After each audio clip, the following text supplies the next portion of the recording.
Good afternoon, everybody. Today we are going to talk about something which is no longer just nice to have, but I guess it's quickly transitioning into a key operational priority across industries, especially safety critical sectors like aviation, public health, healthcare, public services. And if I may add a bit of a personal note, I hit a wall about 4 years ago after some 18 years in mainstream journalism. I wish we had a panel like this 4 years ago, and maybe I could address some of the burnout that I faced then. But better late than never. I'm glad we're having a conversation finally, and I'm joined by an amazing panel of guests today, some of who's flown all the way from Portugal, from Melbourne, and of course we've got Khulood and Joanne, who are going to tell us the Dubai story. Let's quickly get this conversation rolling. All of you are working across sectors in making your organization more mentally fit. That's not something we often talk about.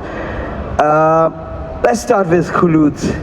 Khulood, you are the Director of Total Rewards and Employee Engagement at the Dubai airports. You handle a diverse group of employees. You know, Dubai is representative of that. We are home to some 200 nationalities. How are you making some real operational impact through your work on a daily basis? We look at employee well-being and employee health and wellness in general. It's not only about mental health, right, at Dubai airports. So we want to create that culture where organizations are thriving. And it's not only just about addressing burnout, for example, but it's more of a holistic approach, a proactive and intentional plan that you have to support your people and create that thriving culture. Let me give you an example. In Dubai airports, we make sure that we have the right foundation to support our people. That comes through our policies, that comes through our processes. For example, we have wellness days for those who need to take it. We have direct access to mental health support. We have our policy for remote working, which supports work-life balance. And these are just few examples. So as I said, having the foundational as policies and procedures that support that culture is very important at an organizational level. And then secondly, we move to talk about how to embed it within your day-to-day practices. So throughout the year, we have that holistic plan that looks at different elements of well-being. And when we talk about that, we look at financial well-being, social well-being, career well-being, physical, mental, and so on. So it's more of a fully rounded approach towards our employees' well-being. And what we have noticed is that once we have done that, we have seen the results. So our employees had higher productivity, better engagement, higher resilience, and definitely a better customer service, which is a non-negotiable for us at Dubai Airport, serving around 92 million passengers yearly. Yeah. So that's and you're hitting 100 million hopefully next year. So yes, absolutely. Huge numbers, yeah. So we need to make sure that we continue to support our people the right way by providing the right culture. Absolutely. Dr. Joanne, you also represent the other side of Dubai.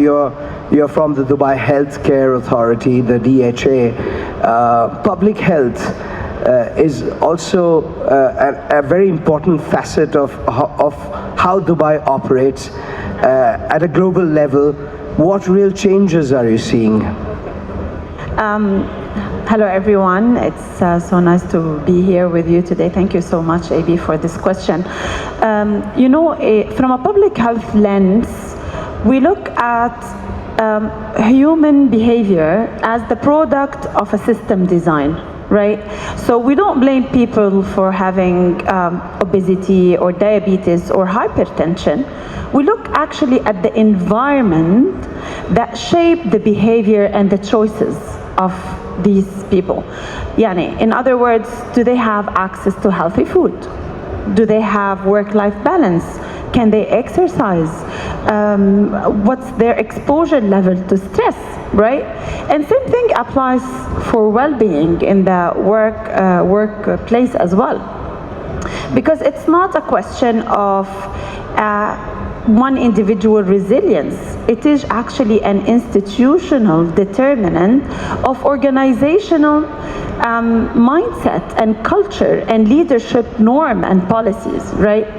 So in order to really make well-being at an institutional level, I highly believe that we have to shift from fixing the crisis to a proactive mode. Yani, in other words, instead of trying to see how we're gonna fix burnout, we need to think of designing an environment that prevents it happening from the first place. Exactly. You know what I mean? Yeah. And also, there's one thing that I also have to highlight, because 2 days ago I was speaking at Forbes Health Leadership Summit in Abu Dhabi, and I was talking about surveillance and data intelligence, right?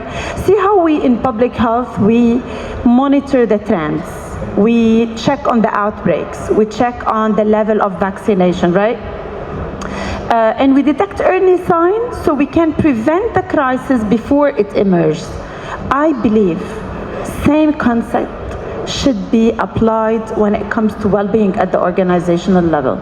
There need to be a continuous evaluation, anonymous surveys. We need to check the level of absenteeism, the turnover, how many people are resigning in your organization. And all that has to feed back on a dashboard that the leadership and HR has access to, and they analyze these patterns and they take action. Right? So if we don't do this, I can assure you, no matter how many application or wellness application you do, how many days of retreats you do biannually, weekly, monthly, awareness, mindfulness session, this will not help. It has to be at an institutional level and shift from treating the disease. Preventing it. Let's bring in Hugo at this point in time, who's been quietly listening at the far end. Hugo, you are a former pilot as well. And maybe you can give us a very interesting perspective as a pilot, also training director at Portugália. How are you bringing some real measurable changes to efficiency because of well-being? Well, thank you for the invitation. It's quite a privilege to be with such distinguished panels. I've been listening carefully because everything that's been said is quite on point. We need to detect first.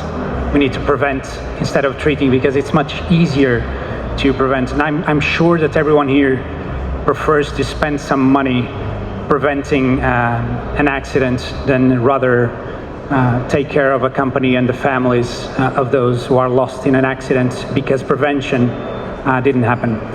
On a practical point, because it's very important to have policies. The company needs to set up a policy, and policies bring environment, but the environment needs to be sustained. People need to be trained to recognize their own necessities when it comes to mental health.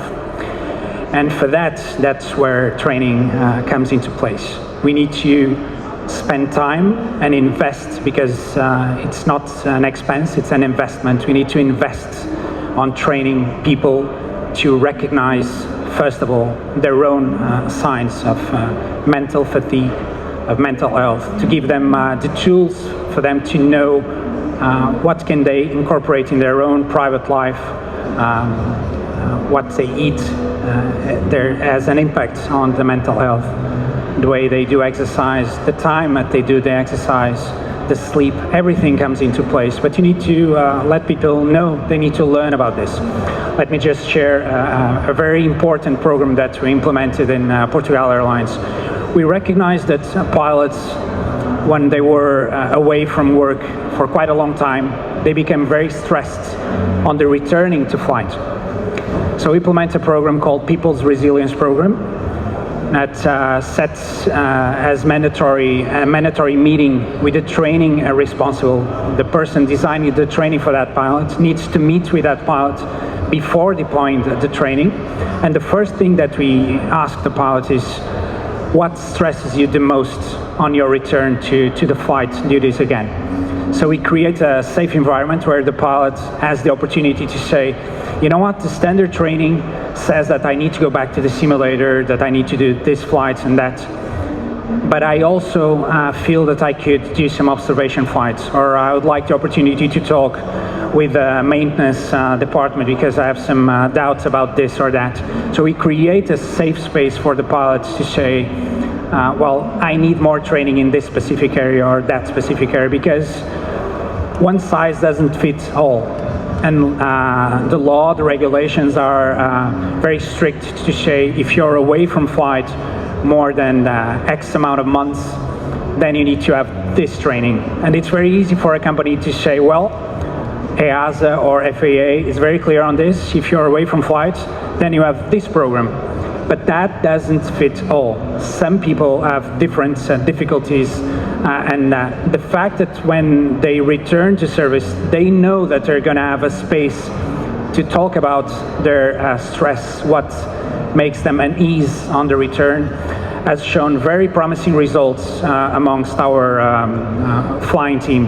And so much so that in 2026, it's going to be rolled out to the cabin crew as well, and later in 2026 to the maintenance personnel. So everyone will have a chance on returning after, well, we set it at 120 days, which seems to be, for us, a reasonable amount of period where these stress levels of being absent start to set. So it's going to be rolled out. It's been quite successful. Very interesting perspectives there. Let's bring in Mabel, who's been quietly waiting as well for her opening remarks. Mabel, you've worked for a long time in the UK. You're based in Melbourne now. You can possibly give us a very, very diverse observation globally. I'm glad we're talking about different training programs that exist.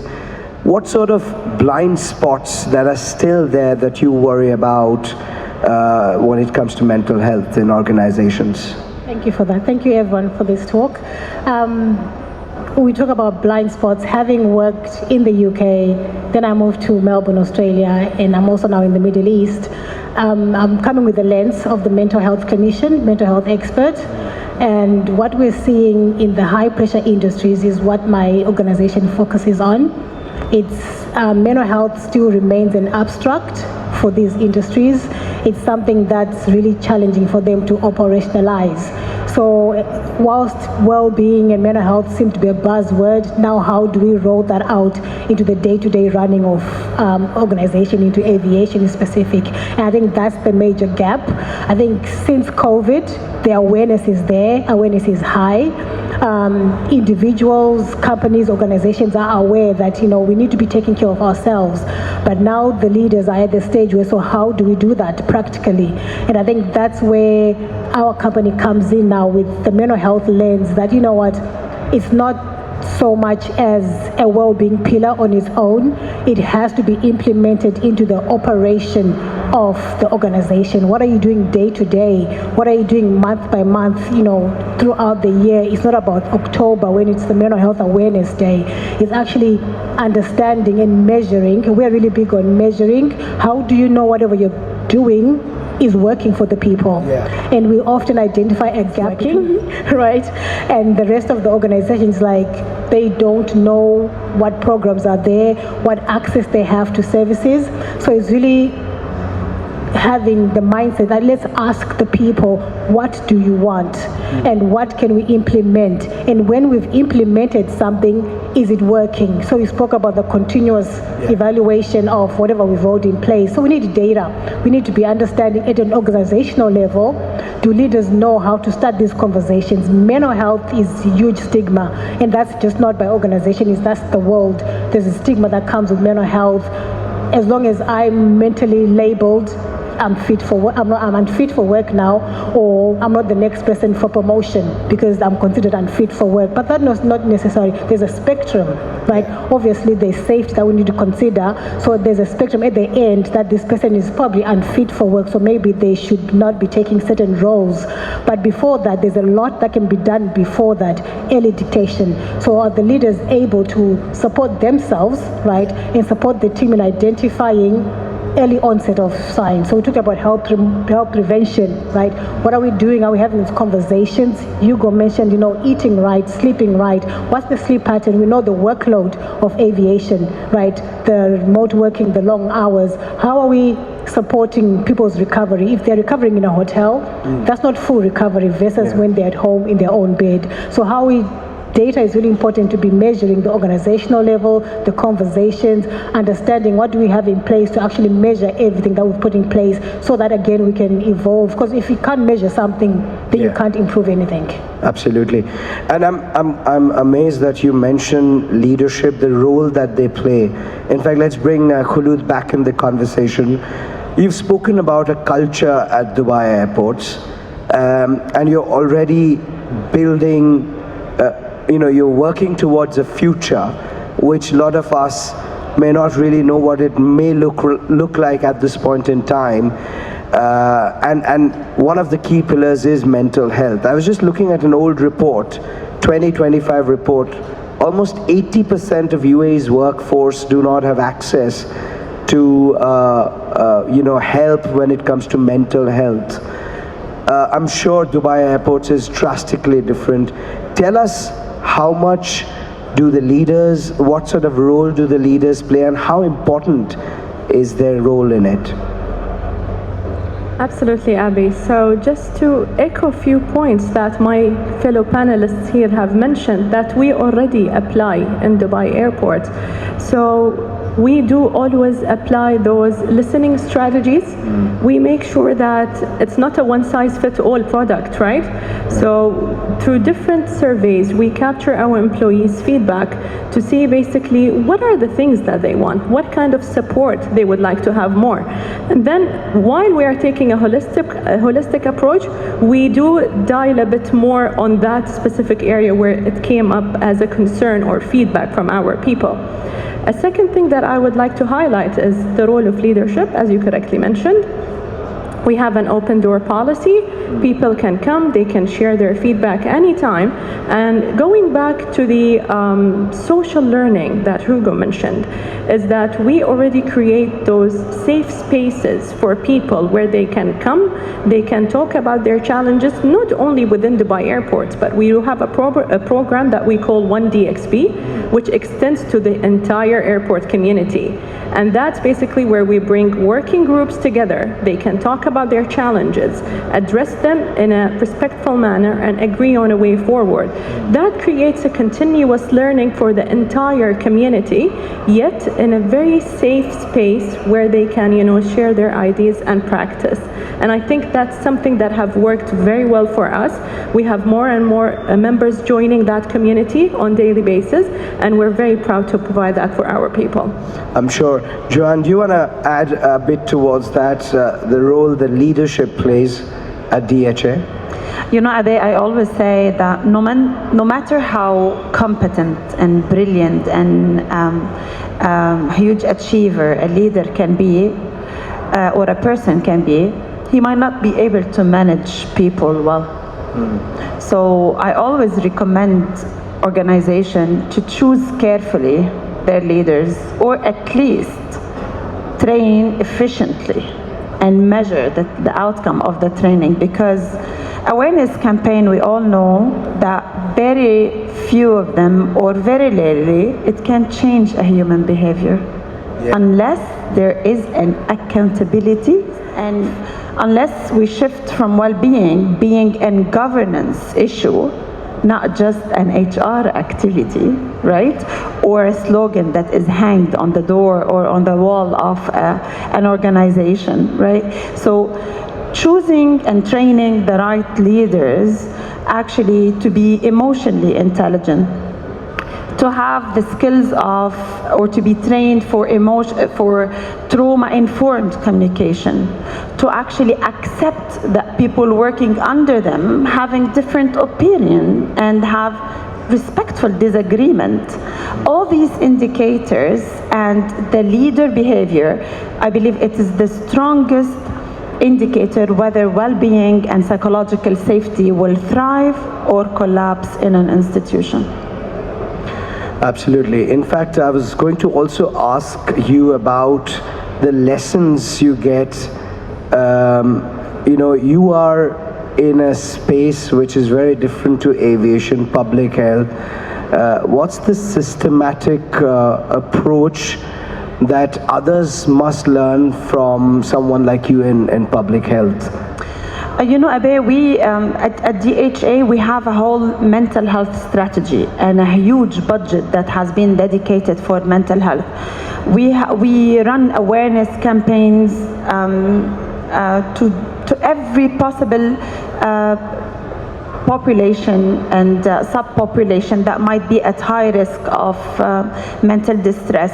We also train general practitioner and physician actually to detect early sign of depression and anxiety.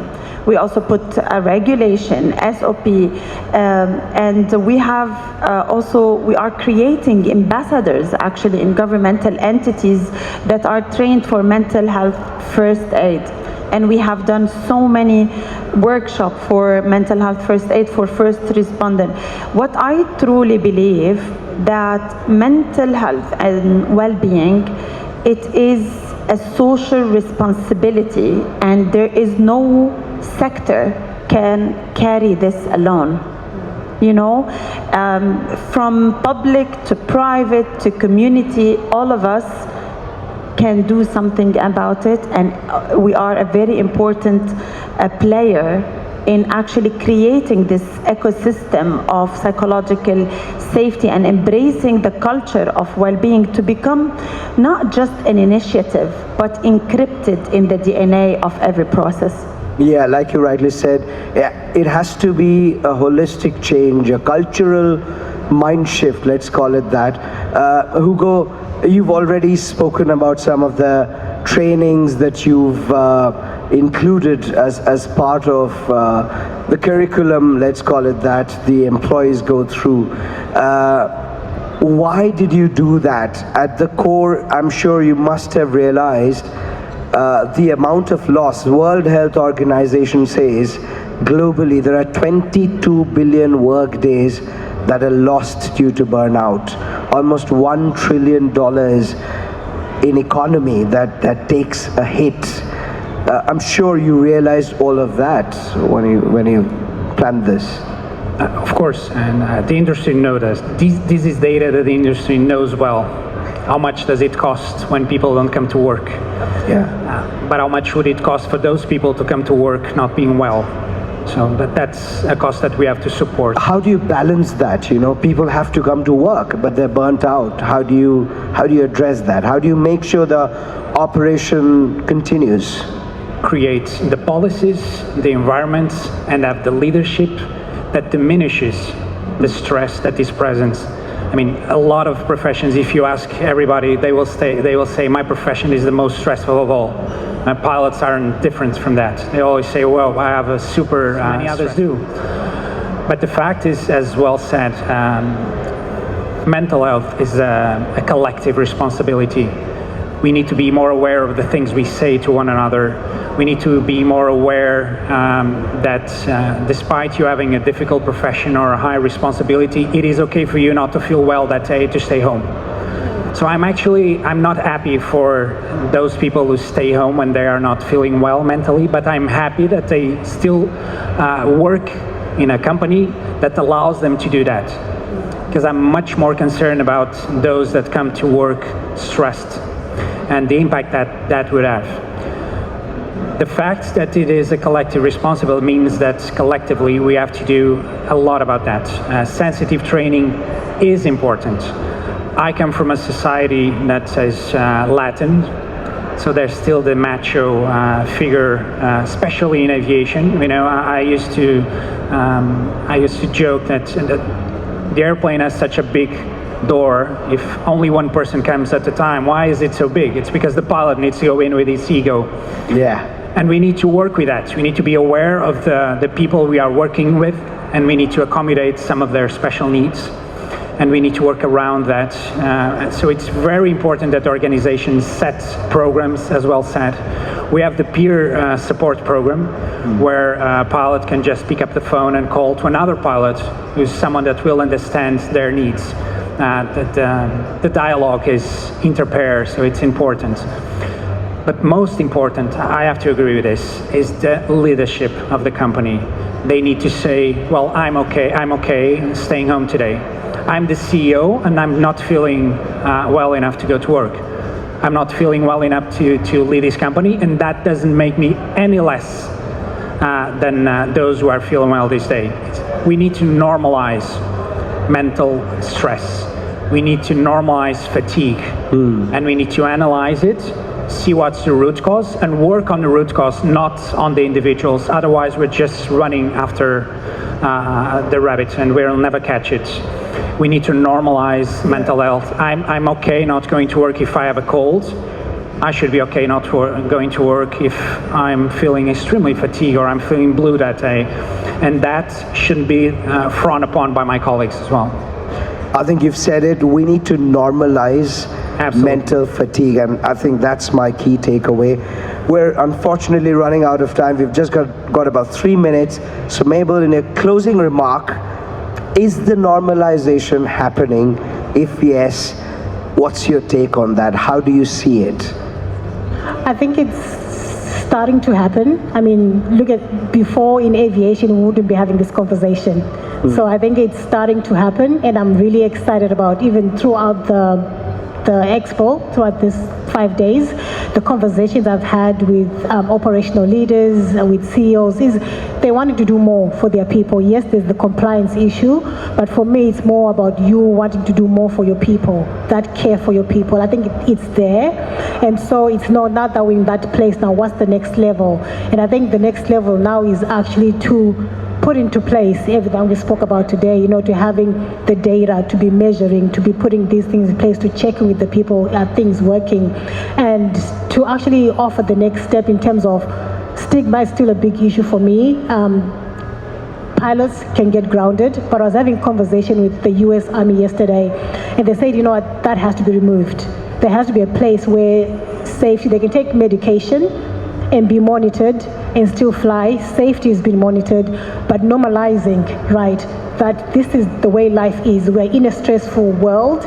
I'm in a stressful industry. I work crazy hours, right? I'm in this cockpit for a long period of time, right? Yeah. But then I can still work and still be supported and still continue on with the day-to-day operation of the life. Absolutely. Khulood, quick take on the culture that you've built. You're building for the future. We spoke about capacity, 100 million next year, inshallah, and then the bigger airport that's coming up in about 7 years' time from now. What's the next step forward? I think it's about creating that dual partnership, I would say. So yes, as an organization, as an employer, we do have a responsibility toward our people, but also we want to highlight the role of our people into taking care of themselves. So that's something that also I would like to highlight, that self-awareness is key. Know when you need the rest, as Hugo mentioned, that you need to know if you're not feeling okay today, and to be able to, you know, say that I don't think I need to come to work today because I need to take care of my mental health. And as an organization, our role is to provide that safe space for you. So it's really a dual partnership. It's not a one-way relationship, if I can call it that way. Absolutely. Joanne, quick take from you as well. You've been very vocal how DHA has been talking about mental health. What's the next big thing you're working on? I believe if we just endorse accountability and we report, you know, and we monitor the well-being indicators, and we report any crossing of the line, I think that these has to be reported as exactly as we report the operational or financial risk. and take it seriously, and have a mitigation plan, because every organization is responsible for the well-being of their workforce. Absolutely. Hugo, one last remark. What can be done better? I think we must assess more and better, have indicators that are clear throughout the entire company, and make management more aware and more accountable. Brilliant. Thank you very much, ladies and gent, for your wonderful insight into the world of mental well-being at an operational level. Thank you very much for patiently listening to us. Unfortunately, we are out of time for this one, but hopefully when we come back around for the next Dubai Airshow, I'm sure we'll have a lot of interesting stories to hear. Thank you for today. Thank you. Thank you. Thank you.